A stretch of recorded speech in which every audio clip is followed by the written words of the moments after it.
بسم الله الرحمن الرحيم. الحمد لله رب العالمين، والصلاة والسلام على نبينا محمد وعلى آله وصحبه أجمعين. أما بعد، إن شاء الله تبارك وتعالى وحن سوق قدمها يا بشي بركة سنة رمضان يا نمرينا ما أنت وحيتها هاي وما رقتي وتضبي لباطن ويان رمضان. إذن وحكاهري أما واسدح بري أما وأفر بريوي سدح بري ويان مارتي وحكاهري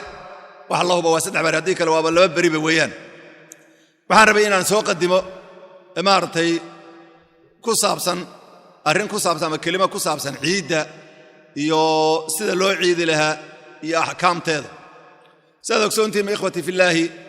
nabiga kaleey salaatu wasalaam waxa ka saamin xadiisi Aisha radhiyallahu ta'ala anha wa arda min xadiisi Bukhari iyo Muslim ay soo saareen iyo qeyrkood Ibn Majah iyo qeyrkood bay soo saareen inuu nabiga kaleey salaatu wasalaam إن لكل قوم عيدا وهذا عيدنا. إنه النبي عليه الصلاة والسلام قال كست عيد بيليهن أنك عيد أننا وامدا ويان مسلمين توحيلين عيد الفطر يعيد الأضحى. عيد الفطر وبشهر رمضان هذا أنه كتر مركا إذا ما تعيد لتكن هي وصلاة لتكذوي عيد كلا لبعضنا وذو الحجوي بشهر الله بيتمنات وما أردت وذو الحجة لي هذا أيضا مركا عيد هذا ما نكتمنا لتكذوي ذات كان حجيدا أنا هين. إذا ما كان النبي عليه الصلاة والسلام حديث كوحوها وكب اللوضي أيضا عيد يتابع عائشة وحوي مادين لبقى قبله قبله رأى صار كمذا مركز يحوقها برامبرا أي قاذن وضد كوذي الجاهلية دي رأى صار خزرجي أوس بلدي جرى دجالة دي قلي شريني قبياشي سترين شريني وعلى مذا أي عائشة أكتر هذا كوقت قاذن النبي كان واحد شوقي أبو بكر بأوسه قال عائشة عن أنتي وحوي ما الشيطان كسوت كيسي بعد النبي قريسي سوق ليسي رسولك أقول يا أبا بكر إن لكل قوم عيدا وهذا عيدنا. روايات كلام واحد أبو بكر وإسكدة ولك استوحي لا هذا عيد بلا هذا يتنى وعيدا ندوي. من هنا وحكى قاضي إن ولك استئين عيد خاص إليهن. أنك مسلمين هذان هاي وحقاص نوع لبعيدود بانولين هاي وسنة كي جوده سي لبشر بيش السجالات ومارتي رمضان وبيش السجالات هي بيش الله بيتمنى وسنة كل ماضي. لبدا عيد بان لنا عيد كلا oo saddexaad oo leenahay ma jirto min huna waxaan rabaa marka mar hadii saato ciid aanu leenahay ciidan hadda ramadaankan aanu ku jiro waa ciid ka duwan ciidii hore aan ciidi jiro waa ciid ku soo beegantay waqti caalamku uu qabsaday xanuun argagax galiyay oo coronavirus la yiraahdo oo gaal iyo muslimba ka argagax guriday oo goobihii cibaadadii masaajidii oo dhan loo xidhay isu imaanshadii dadka isu imaanayeen oo la diiday shaqooyinka la wada shaqeynayay la diiday oo dadkii ninba gurigiisa lagu xidhay. idan ciidda noocaas oo kala qaabka loo waajihila waxaan rabaa inaanu saddex qaybood inaanu soo qaadano. qaybta koobaad horta salaada ciidda xukunkeedu muxuu yahay waajiba mase waa sunno. qaybta labaadna waxa weeye salaada ciidda hadday suurtageli weydo oo ma aragtay in lagu tukado masaajidii iyo banaanadii in lagu tukaday suurtagali weydo qaabkee loo tukanayaa qaabka loo tukanayo maxay tahay. midda kale saddexaadna salaada ciidda inta ay ka kooban tahay ragcadaheeda laba ragcadood iyo wixii ku saabsan inay tahay. qaybta koobaad aan u horay salaada ciidda waa mas'ala culimadu ay ku aragti duwan yihiin xukunkeeda waa sunno iyo ma waa waajib. saddex qowl ya mararka qaarkood ka dhigaan laakiin asalka laba qowl may noqonaysaa. qolo yiraahdo waa sunno oo maartay u badantay jamhuur ahl cilmi ay u badan yihiin sunno weeyaan oo waajib ma aha iyo qolo tiraada waa waajib. qolada tiri waa waajib waxay u kala baxayaan labo waa waajib oo fardu ayna oo qof kasta laga rabo iyo ma aha waa waajib fardu kifaaya way oo majmuuca kamid ah ay tukadaan inta kale ismiga inuu ka dhix fardu kifaaya way. laakiin sida raajix ah nusuusta xoojinayso inay waajib tahay way salaada ciid inay waajib tahay baan xoojinayna. ayala nusuus badan waa shicaar iyo astaan in la muujiyo mudan way. nabigana waa daa'imay waligii waa daa'imay intuu madiina joogo dhan ciidaas uu tukanayay waa daa'imay. idan marka muwaadabada nabigu daa'imay iyo shicaarka la muujinayo iyo isu soo baxaas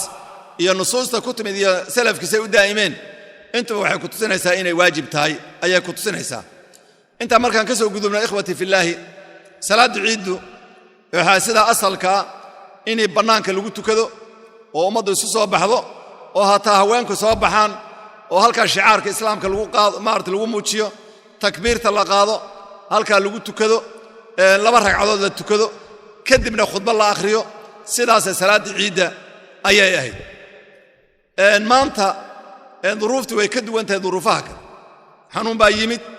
in masaajidii taraawiixdii iyo salaadihii jumcadii iyo jamaacadii oo dhan baa la diiday markii noocan oo kala tahay sharciga islaamku muxuu ka qabaa iyo qaabkee loo tukanaya sida raajixa markii la soo ururiyo salaada ciida waa waajib baan nidhi qofku hadduu keligii yahay iyo hadduu jamaaca la joogo intuba salaadii inuu tukada ayaa laga rabaa salaadii inuu tukada ayaa laga rabaa saa darteed baa maaragtay salafkeenni aqlabkoodu waxay ku tageen inay maaragtay uu qofku caadigiis maaragtay labada ragcadood u tukan karo markaan soo ururina waxay dhahan culimmadu alimaam bukhaari naftigu wuxuu baabaysanaya kitaabkiisa saxiixa inuu qofku marka ciidda qofkay ka tagto inuu laba ragcadood tukanhayo guryaha haweenku maaragtay guryaha lagu tukanhayo iyo wixii la midka inuu qofku tukan karo anas bin maalik radiyallahu ta'ala anhu waarda waxa ka sugnaaday inay salaad ciid intay ka tagtay oo laga hor tukaday gurigiisa uu ku soo noqdo caruurtiisa haweenkiisa adoomihiisa intuu soo ururiyay inuu laba ragcadood ku tukaday oo halka ku tujiyay sidoo kale taabiciin badan sida maartay imaamka mujaahid bin jabr oo taabiciga abdullah bin abbas ardadiisa iyo maartay ibrahim bin yazid an-nakhai maxamed bin sirin maartay taawus rag fara badan oo taabiciina in ayaguna ay arinta qabeen oo laba ragcadood in la tukanaya imaam shaafici sidoo kale kitaabkiisa iyo qeyrkiiba uu ku soo qaadanayo iyo ardaygiisa al-muzani uu mukhtasarkiisa ku soo naqlinayo oo ilaahay imaam shaafici musaafirka iyo qofka kaligiya iyo wixii dhanba jamaaca aan helin salaadii uu tukanayaa buu idan marka salaadii mar haday banaan isu soo bixi iyo masaajidii suurtageli weyday guryaha lagu tukanayaa guryaha ayaa lagu tukanayaa ninka guriga mas'uulka ka aabaha waxa laga rabaa caruurtiisa iyo zawjadiisa iyo dadkiisa uu dhalay oo mas'uulka ka ahaa inay inta salaadii soo diyaariyaan oo dharka la nadiifsado dhar nadiif la xidho oo la qabaysto oo la ishabeeyo inay salaad inay guriga dhexdiisa lagu tukado laba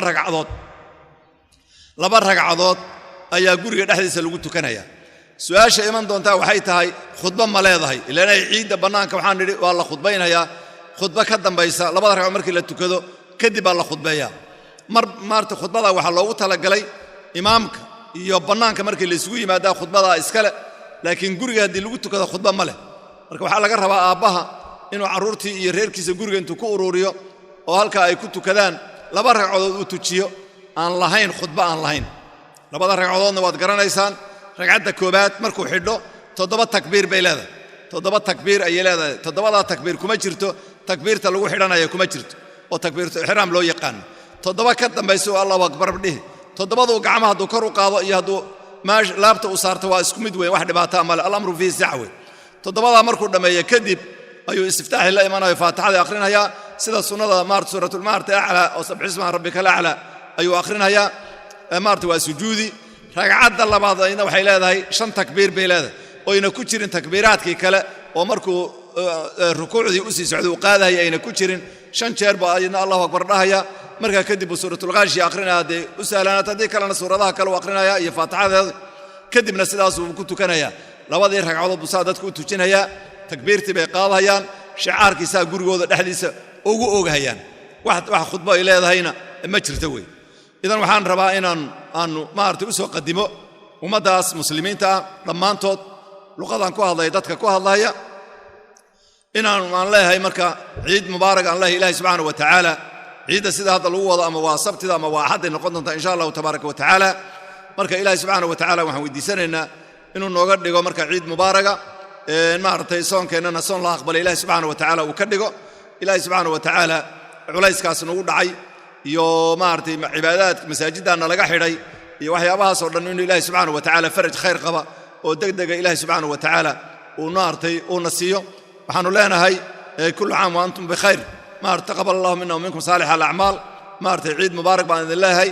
maartay ilaahay subhanahu wa ta'ala a'yaad badan oo mubaarak inuu ilaahay subhanahu wa ta'ala nasoo mariyo nagu soo celiyo iyo barwaaqiyo bashbash xanuunkan iyo culayskan iyo dhibaatadan ilaahay subhanahu wa ta'ala naga dulqaado